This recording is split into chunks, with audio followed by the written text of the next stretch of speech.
Hello दोस्तों, आपका हमारे चैनल पर स्वागत है। दोस्तों, कई बार हम बहुत ज़्यादा ही अपनी लाइफ को लेकर सीरियस हो जाते हैं। जैसे कुछ बुरा हुआ तो हम उदास हो जाते हैं और पल भर में जब कुछ अच्छा घटित होता है तो हम खुश हो जाते हैं। हमारे विचार बहुत जल्दी ही बदल जाते हैं। हम यह नहीं सोचते कि जो घटित हुआ है वह हमारे लिए अच्छा है या बुरा है। हमारे साथ घटी घटना का भविष्य में क्या प्रभाव पड़ेगा यह हमें खुद पता नहीं होता। आज यह कहानी आपको कठिन परिस्थितियों में धैर्य का महत्व सिखाएगी। एक समय की बात है, एक किसान था जिसके पास एक घोड़ा था। वह अपने इस घोड़े से बहुत प्यार करता था। उसे अपने घोड़े पर बहुत गर्व था, जो किसान की कमाई का जरिया भी था। अपनी इस कमाई से किसान अपने परिवार का पेट भरता था। लेकिन एक दिन वह घोड़ा भाग गया। उसके भागने के बाद समाज के लोग और उस किसान के पड़ोसी उसके पास आए। उससे कहने लगे, हे भगवान, तुम्हारा घोड़ा जिस पर तुम्हें बहुत घमंड था वह तो भाग गया। उनको सत्तावना देने लगे कि उसके साथ बहुत बुरा हुआ। लेकिन किसान ने जब उनका जवाब बहुत ही सहजता से देते हुए कहा, हाँ, बहुत बुरा हुआ। फिर अगले दिन घोड़ा वापस आ गया।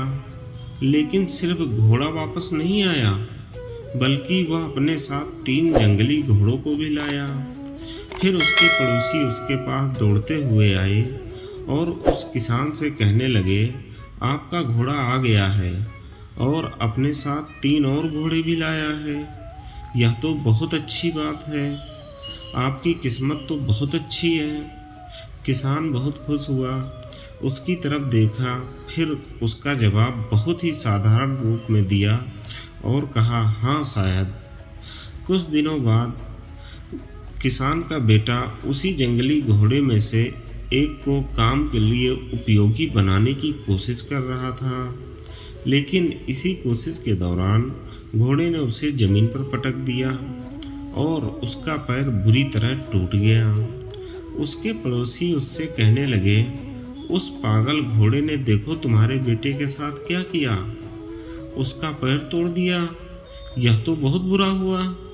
किसान दुखी हुआ और फिर उसी तरह जवाब दिया और कहा, हाँ शायद मेरे बेटे के साथ गलत हुआ।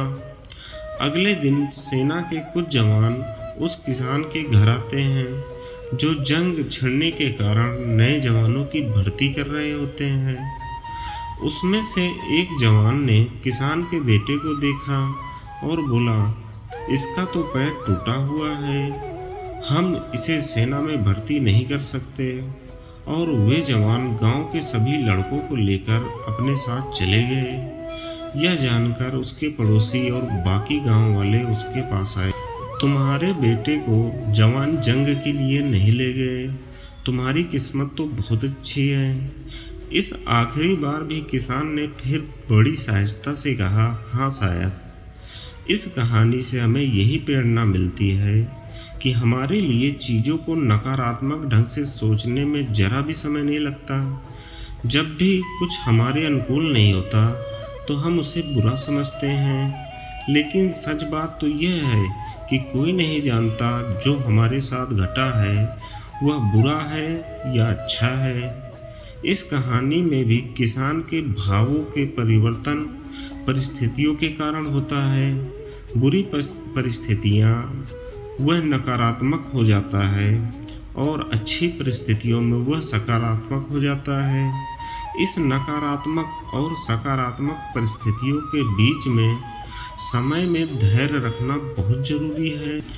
क्या आप वाकई में बता सकते हैं कि हमारे साथ जो घट रहा है वो गलत है या सही है, बिना यह जाने कि भविष्य में उसका क्या प्रभाव पड़ेगा हम पर या हमारे जीवन पर? मुझे लगता है आपका जवाब होगा नहीं। हमारे समाज में, हमारे देश में ऐसे बहुत महान लोग हैं जो अपने जीवन में असफल हुए, हारे, अनेक बड़ी बड़ी बीमारियों से लड़े, किंतु उन्होंने कभी भी अपना धैर्य नहीं खोया और ना ही हार माने। यही आगे चलकर बड़े प्रसिद्ध हुए, सफलता के मुकाम पर पहुँचने और महान बने। हमारे बड़े बुजुर्ग सही कह गए हैं, जो होता है अच्छे के लिए होता है। यह छोटी सी लाइन हमें बहुत कुछ सिखा जाती है और ये बातें हमें कभी नहीं भूलनी चाहिए। हमेशा कोशिश करते रहो, जीवन के पथ पर निरंतर आगे बढ़ते चलो। बस आपको यह करना है, किसी बात को लेकर ज़्यादा परेशान नहीं होना है, अपने आप को शांत रखना है, अपने काम से काम रहना है। दोस्तों, आपको ये हमारी कहानी कैसी लगी कमेंट करके ज़रूर बताएं। चलिए दोस्तों, मिलते हैं नेक्स्ट वीडियो में। तब तक के लिए आपका बहुत बहुत धन्यवाद।